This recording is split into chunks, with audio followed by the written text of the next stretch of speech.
have lots of children in my practice who still wet the bed after the age of 5, 6 years, sometimes 7 years, sometimes they're 9, 10. But a common cause that I've frequently seen overlooked and I wanted to touch on today is constipation.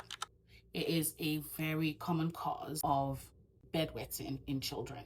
Now, sometimes parents will tell me that their child poops every single day. Yes, that is possible, but your child may still be constipated. So, how I approach this is every child with bedwetting beyond a certain age, after taking the history, making sure that fluids are limited before bedtime, we have nighttime alarms, things like that.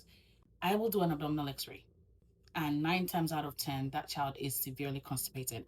And the poop that you're getting every day is overflow diarrhea or just overflow bowel habits, basically. I've come with my drawing. So what happens is the child is severely backed up with poop. And oh God, you guys are going to be subjected to my drawing again. Sorry. So what happens is, and I have one of my trusty drawings for you guys. What happens is when when that child is backed up, this is really hard stool. And this, we talked about constipation in another video, but it's from, like lack of fiber, lack of fluids, lack of vegetables, ignoring the urge to go, because children do that a lot. They hold their poo a lot.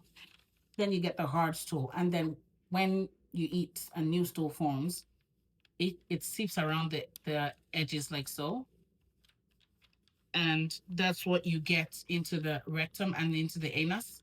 And you see that as diarrhea, but it's not true diarrhea. So it's not going to respond to anti-diarrhea agents and it's only going to make the constipation worse. So don't do that. So what we do is we do a bowel disimpaction regime with Restorelax and a stimulant laxative like Bisacodil or Senna, for example. It's a whole regimen that I work through with my patients, but we need to make sure that that large amount of stool is pulled out, okay, and the child is clear.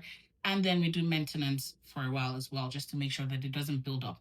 But the child has to sit on the toilet at least 2 to 3 times a day, right after meals, because that's when you get the biggest urge to go. And and again, this is my clinical practice. I haven't done any large studies at all.